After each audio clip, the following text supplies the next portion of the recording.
श्रोतेहो नमस्कार.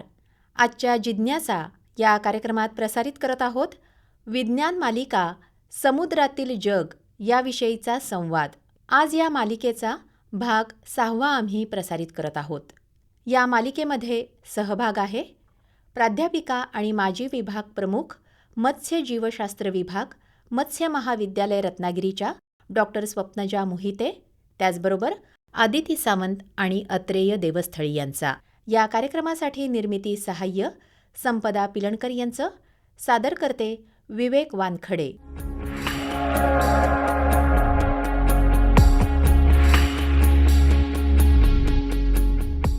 नमस्कार मंडळी.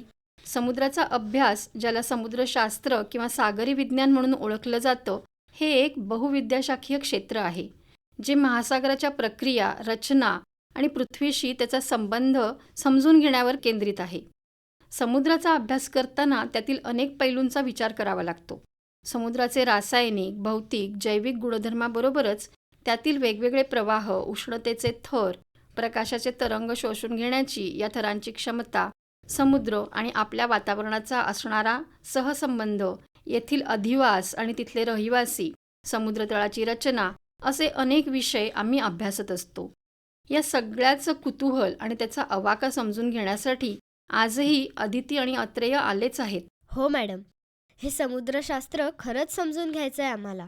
अदिती, तुला आठवतंय ना, आपण गोव्याचे नॅशनल इन्स्टिट्यूट ऑफ ओशनोग्राफीबद्दल वाचत होतो. त्यात तर फिजिकल, केमिकल, बायोलॉजिकल, जिओलॉजिकल अशा ओशनोग्राफीच्या वेगवेगळ्या शाखाच आहेत. या प्रत्येक शाखेत आणखी उपशाखा असतीलच.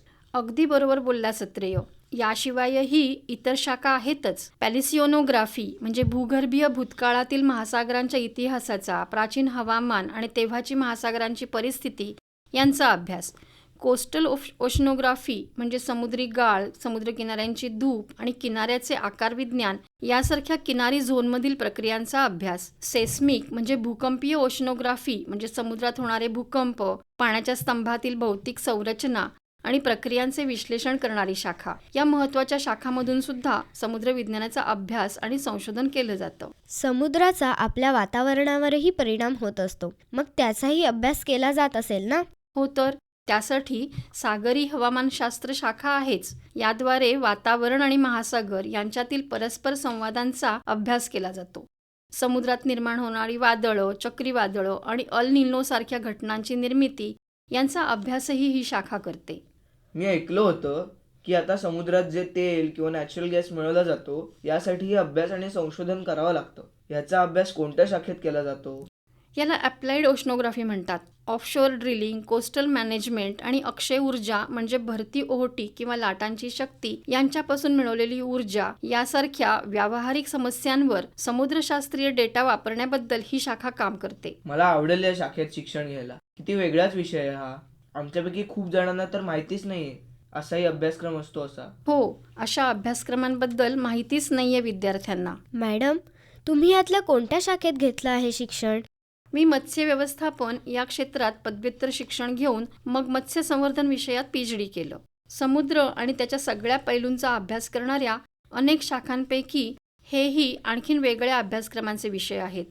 बाप रे, मी तर हे सगळं ऐकून कन्फ्यूज झालो आहे. असे किती अभ्यासक्रम आहेत अजून? म्हणूनच तुम्ही विद्यार्थ्यांनी आत्तापासूनच याची माहिती मिळवली पाहिजे. म्हणजे हे अभ्यासक्रम कुठे शिकवले जातात, त्यासाठी काय पात्रता लागते, कोणत्या प्रवेश परीक्षा द्याव्या लागतात हे कळून घेता येईल. म्हणजे त्यासाठी तयारी आधीपासूनच करता येईल. हो मॅडम, आम्ही काही ठराविकच अभ्यासक्रमांबद्दल ऐकून होतो, पण समुद्राने आमच्यासाठी एक वेगळंच क्षेत्र खुलं केलं आहे. हो ना, आता तर मुलीही अशा चॅलेंजिंग अभ्यासक्रमांकडे वळत आहेत. या वेगळ्या शिक्षण क्षेत्राबद्दल आपण बोलूच पुन्हा. पण अजून आपलं समुद्र पुराण संपलं नाहीये, लक्षात आहे ना? अरे हो, खरंच की. मॅडम, तुम्ही एपिपेलॅजिक किंवा युफोटिक झोन आणि मेसोपेलॅजिक म्हणजे ट्वायलाइट झोन बद्दल सांगितलं होतं. यातल्या अफाट जीवसृष्टीबद्दल ऐकून मी तर चक्रावूनच गेलो आहे. यापुढे कोणती झोन्स आहेत? यानंतरचं झोन म्हणजे बेदिपेलॅजिक किंवा मिडनाईट झोन. मध्यरात्रीसारखा मिट्ट काळोख असणारे एक क्षेत्र 4000 मीटर खोलीपर्यंत पसरलेलं आहे. या झोनमधील जीव पूर्ण अंधारात राहतात. इथल्या अनेक प्राण्यांनी शिकार आकर्षित करण्यासाठी किंवा जोडीदार शोधण्यासाठी बायोइल्युमिनेसन्स म्हणजे स्वतःचा प्रकाश निर्माण करण्याचे अनुकूलन विकसित केलं आहे. तर काही प्रजातींनी पाहण्याची क्षमताच गमावली आहे. तसंही इथल्या मिट्ट अंधारात पाहण्यासाठी डोळ्यांपेक्षा गंध किंवा स्पर्शज्ञान अधिक उपयुक्त ठरतं. म्हणूनच इथल्या प्राण्यांना गंध किंवा स्पर्श ओळखण्यासाठी विशेष अवयव विकसित झालेले असतात. या झोनमध्ये पाण्याचा दाब आणखी जास्त असणार ना?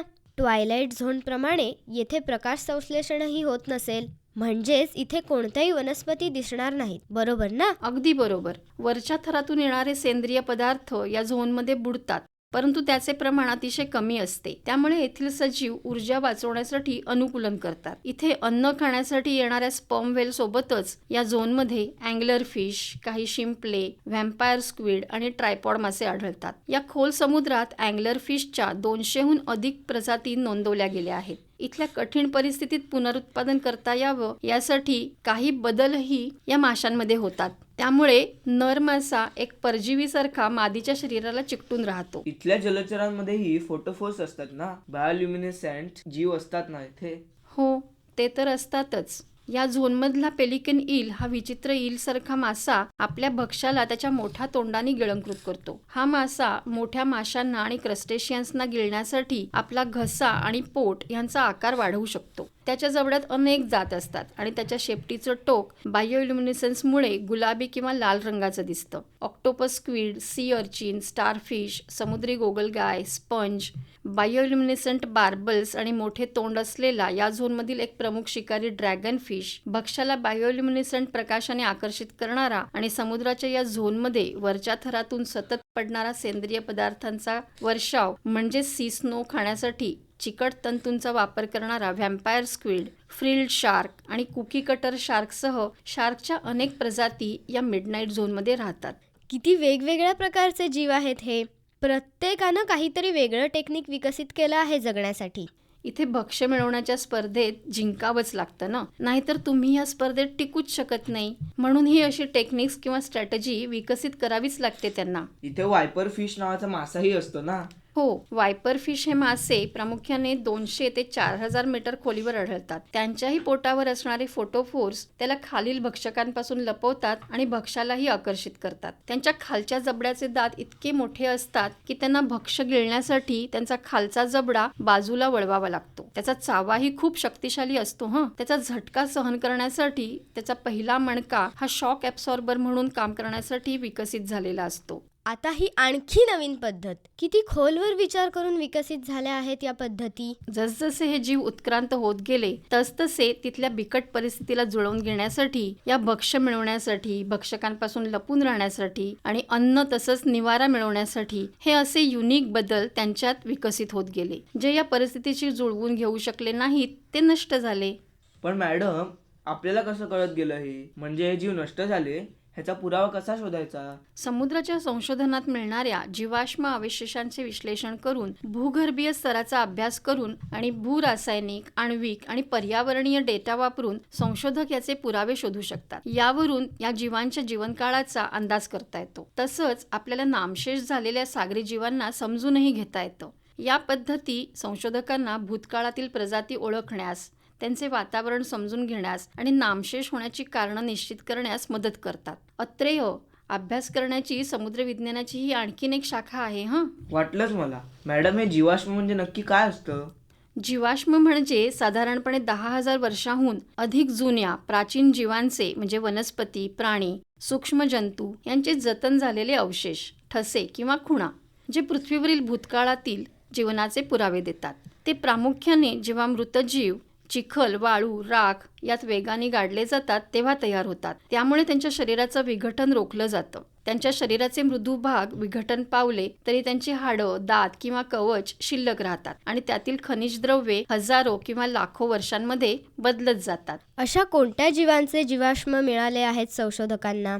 समुद्री प्राण्यांच्या सामान्यपणे मिळणाऱ्या जीवाश्मांमध्ये प्रागैतिहासिक सागरी जीवांचा समावेश आहे, जे बहुतेकदा चुनखडी किंवा गाळाच्या खडकात आढळतात. यामध्ये सूक्ष्मजीवांपासून त्या मोठ्या भक्षकांपर्यंतचा समावेश आहे. संशोधकांना ॲमोनाइट्स, ट्रायलोबाइट्स, कोरल आणि क्रिनॉइड्स म्हणजे सी लिलीज यांसारखे अपृष्ठवंशीय प्राणी, तसंच शार्कचे दात, व्हेलची हाडं आणि प्रागैतिहासिक मासे यांसारख्या पृष्ठवंशी प्राण्यांचेही जीवाश्म मिळालेले आहेत. आणखीन एक विशेष गोष्ट माहीत आहे का तुम्हाला? कोणती? सागरी जीवाश्म केवळ किनारपट्टीवर किंवा समुद्र तळावरच आढळत नाहीत, तर हिमालयासारख्या उंच ठिकाणीही आढळतात. यावरून असं दिसतं की प्राचीन समुद्र तळ टेक्टॉनिक ॲक्टिव्हिटीजमुळे वर ढकलले गेले असावेत, कारण पर्वत शिखरांना बनवणारे खडक एकेकाळी प्राचीन तेथिस महासागराच्या समुद्र तळाचा भाग होते. सुमारे 4 ते 5 कोटी वर्षापूर्वी सुरू झालेल्या भारतीय आणि युरेशियन खंडीय प्लेटमधील टक्करीमुळे हा समुद्र तळ 8,000 मीटरपेक्षा जास्त उंचीवर ढकलला गेला आणि हिमालय पर्वतरांग तयार झाली.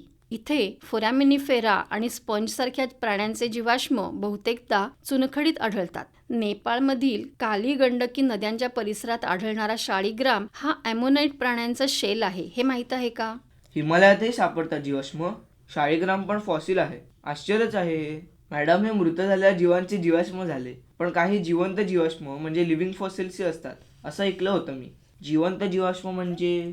जिवंत जीवाश्म किंवा लिव्हिंग फॉसिल म्हणजे अस्तित्वात असलेल्या प्राण्यांच्या किंवा वनस्पतींच्या प्रजाती आहेत, ज्या लाखो वर्षांपासून त्यांच्या जीवाश्म पूर्वजांसारख्या शरीरानी, आकारानी आणि संरचनात्मकदृष्ट्या समान आहेत. म्हणजे लाखो वर्षांपासून त्यांच्यात काहीच बदल झालेले नाहीत. चार्ल्स डार्विनने तयार केलेला हा शब्द मंद उत्क्रांती दर असलेल्या जीवांबद्दल वापरला जातो. हे जीव बहुतेकदा प्राचीन वंशाच्या शेवटच्या जिवंत सदस्याचं प्रतिनिधित्व करतात. कोलॅकॅन्थ हा मासा जिवंत जीवाश्म म्हणून ओळखला जातो ना? हो, तसंच हॉर्सशू क्रॅब हा ओरिसामध्ये आढळणारा प्राणीही जिवंत जीवाश्म आहे. कोलॅकॅन्थ हा मासा पश्चिम हिंदी महासागर म्हणजे आफ्रिकेच्या पूर्व किनाऱ्याजवळ दक्षिण आफ्रिका, कोमोरोस, केनिया, टांझानिया आणि मादागास्कर आणि इंडोनेशिया इथे खोल ज्वालामुखी खडकाळ उतारांच्या गुहांमध्ये सामान्यतः 100 ते 500 मीटर खोलीवर आढळतात. पहिला जिवंत कोलॅकॅन्थ 23 डिसेंबर 1938 रोजी दक्षिण आफ्रिकेच्या किनाऱ्यावर संग्रहालयाच्या क्युरेटर मार्जोरी कार्टने लॅटिमर यांनी शोधला होता.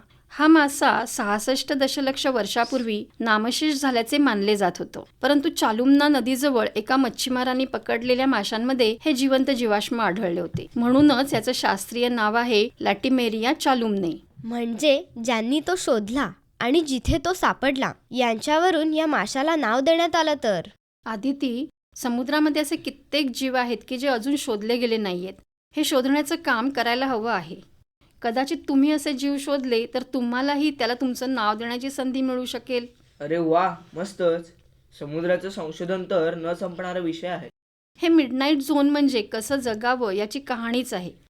पूर्ण अंधारात जगण्याची कल्पना करा. तुम्ही तुमच्या सभोवतालच्या वातावरणात कसे प्रवास कराल? तुमचे पुढचे जेवण कसे मिळेल? तुमच्यासारखे इतर कसे सापडतील? या खोलवर राहणाऱ्या प्राण्यांना पृष्ठभागाजवळ राहणाऱ्या आणि जमिनीवर राहणाऱ्या त्यांच्या नातेवाईकांपेक्षा कदाचित जास्तच आव्हानांना तोंड द्यावं लागतं. काही प्रजातींसाठी प्रकाश हा जगण्याची गुरुकिल्ली आहे. इथले सुमारे 3/4 जीव बायोइल्युमिनेसन्स निर्माण करू शकतात.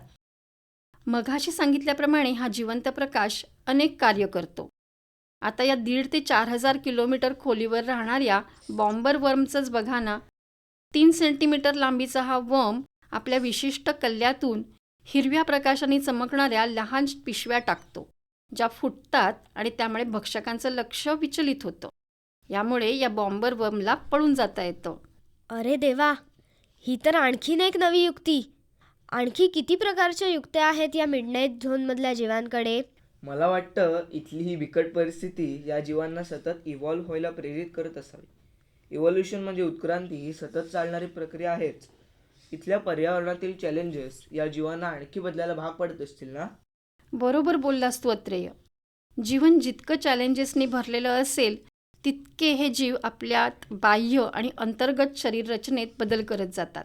यामुळे त्यांच्यात आनुवंशिक बदल होऊन ते योग्य असतील तर पुढे चालू राहतात आणि नव्या प्रजाती उदयास येतात. किती विलक्षण आहे हे. असे बदल होत जातच आजच्या प्रजाती पृथ्वीवर निर्माण झाल्या. तसं बघितलं तर प्रत्येक सजीवालाच बदलत्या परिस्थितीचा ताणतणावांचा सामना करावा लागतोच. यात हवामान बदल, तापमान वाढ, खाद्यासाठीची स्पर्धा, आसरे आणि निवाऱ्यांसाठीची स्पर्धा, प्रजनन करून आपली प्रजाती टिकवण्याची धडपड, अशी कितीतरी चॅलेंजेस आहेत सगळ्याच जीवांसमोर. हो ना, हे स्ट्रेसर्सच चालना देत राहतात सजीवांच्या उत्क्रांतीला. मानवासाठी खोल समुद्र हा पृथ्वीवरील सर्वात प्रतिकूल वातावरणांपैकी एक आहे. 1000 मीटर खाली तापमान गोठणबिंदूच्या अगदी जवळ असतं. काळा गडद अंधार असलेल्या भागात दाबही प्रचंड असतो. उल्लेखनीय म्हणजे अशी कठीण परिस्थिती असूनही मिडनाईट झोन जीवनाच्या स्तिमित करणाऱ्या विविधतेला आधार देतो. या अंधारात अतिशय थंड पाण्यात असंख्य पृष्ठवंशी प्राणी आणि मासे आपलं घर बनवतात. ते पाण्याच्या स्तंभात तरंगतात, पोहतात, समुद्राच्या तळाशी रेंगाळतात. इथले जीव परिस्थितीशी जुळवून घेत सततच्या अंधारात जीवनाच्या अनेक आव्हानांवर अद्वितीय उपाय विकसित करत आहेत. खूपच विलक्षण आहे हे सगळं. पृथ्वीवरचा हा सगळ्यात मोठा दिवस आहे ना मॅडम. इथल्या सजीवांनी आपल्यात अनेक बदल केले आहेत हे समजलं. पण एवढ्या थंड पाण्यात अंधारात जगणं कठीण असतानाही ते जिवंत राहतात हे विशेष. हो, येथील प्राण्यांनी अद्वितीय रूपांतरं विकसित केली आहेत हे तर झालंच, पण त्यांच्यात इतरही काही गोष्टी दिसून येतात. इथे अन्नाची उपलब्धताच कमी असते, त्यामुळे ऊर्जा वाचवण्यासाठी या प्राण्यांमध्ये चयापचय क्रियाही मंद होत जाते. काहींमध्ये भक्ष्य पाहण्यासाठी मोठे वरच्या दिशेने वळवलेले डोळे असतात. काहींमध्ये उच्च दाब सहन करण्यासाठी चपटी शरीरं आणि पातळ त्वचा असते. म्हणजे मॅडम, या झोनची खोली आणि दाब लक्षात घेता याचा अभ्यास तसा कमीच झाला असेल ना? हो ना, डेटा आणि निरीक्षणांचा अभाव आणि इथे जाण्यासाठी येणाऱ्या अडचणी यामुळे या प्रदेशाचा अभ्यास कमीच केला गेला आहे. ऐतिहासिकदृष्ट्या समुद्रशास्त्रात कॉन्टिनेंटल मार्जिन म्हणजेच किनारी प्रदेशांचा सर्वात जास्त अभ्यास आणि संशोधन केले गेले आहे. पण अलीकडेच तंत्रज्ञान आणि प्रयोगशाळेतील पद्धतींमध्ये प्रगती तसंच उद्योगांशी सहकार्य यामुळे समुद्राच्या किनाऱ्यावरील आणि जास्त खोलीवरील ठिकाणांचा अभ्यास वाढत्या प्रमाणात केला जात आहे.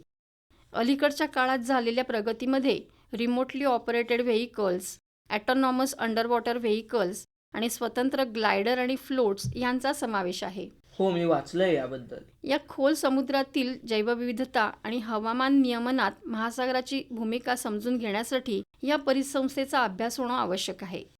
हे क्षेत्र जैविक कार्बन पंपमध्ये महत्त्वाची भूमिका बजावतं आणि वातावरणातून कार्बन डायऑक्साईड शोषून घेऊन ते साठवण्याचं काम करतं. सूर्यप्रकाशाच्या अभावामुळे वनस्पतींसारख्या प्राथमिक उत्पादकांची कमतरता असताना मिडनाईट झोनची परिसंस्था वरच्या थरातून पडणाऱ्या सेंद्रिय पदार्थ, ज्याला आपण सागरी बर्फ किंवा मरीन स्नो म्हणतो, आणि हायड्रोथर्मल व्हेंट्समधून बाहेर पडणाऱ्या ऊर्जेचा उपयोग करते. येथील विस्तृत क्षेत्राचा शोध अद्याप बाकी असल्याने मिडनाईट झोनमध्ये लाखो न सापडलेल्या प्रजाती असण्याची शक्यता आहे. त्यामुळे सतत संशोधन आणि संवर्धन प्रयत्नांची आवश्यकता अधोरेखित होतं. संशोधन आणि संवर्धनासाठी मिडनाईट झोनकडे वैज्ञानिकांचं विशेष लक्ष आहे. यातील जैवविविधता, हायड्रोथर्मल व्हेंट्समधील संभाव्य संसाधनांचा आणि या नाजूक परिसंस्थेवर मानवी हस्तक्षेपाच्या परिणामाचा अभ्यास आता केला जात आहे. मॅडम, आज एका वेगळ्याच समुद्री क्षेत्राची माहिती मिळाली आणि नवे अभ्यासक्रमही समजले. नेहमीच्या अभ्यासक्रमांपेक्षा वेगळ्या असणाऱ्या या क्षेत्रांनी आम्हाला नव्या दिशा दाखवल्या आहेत. हो ना, मला तर माहितीच नव्हतं समुद्राचा अभ्यास एवढ्या वेगवेगळ्या शाखांमधून केला जातो. अरे, समुद्र हा आपल्याला खूप काही देत असतो, फक्त आपण ते घेण्यासाठी कमी पडतो. अशीच अजून भरपूर माहिती आहे माझ्याकडे. त्यासाठी पुन्हा येणार ना चर्चा करायला, तेव्हा बोलूच. बाय. Bye madam.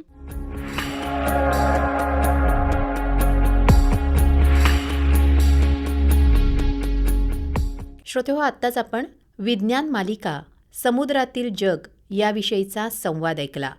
यामध्ये सहभाग होता प्राध्यापिका आणि माजी विभाग प्रमुख मत्स्य जीवशास्त्र विभाग, मत्स्य महाविद्यालय रत्नागिरीच्या डॉक्टर स्वप्नजा मोहिते, तसंच आदिती सावंत आणि अत्रेय देवस्थळी यांचा. आज या मालिकेचा 6वा भाग आम्ही प्रसारित केला. या कार्यक्रमासाठी निर्मिती सहाय्य संपदा पिलणकर यांचं, सादर करते विवेक वानखडे.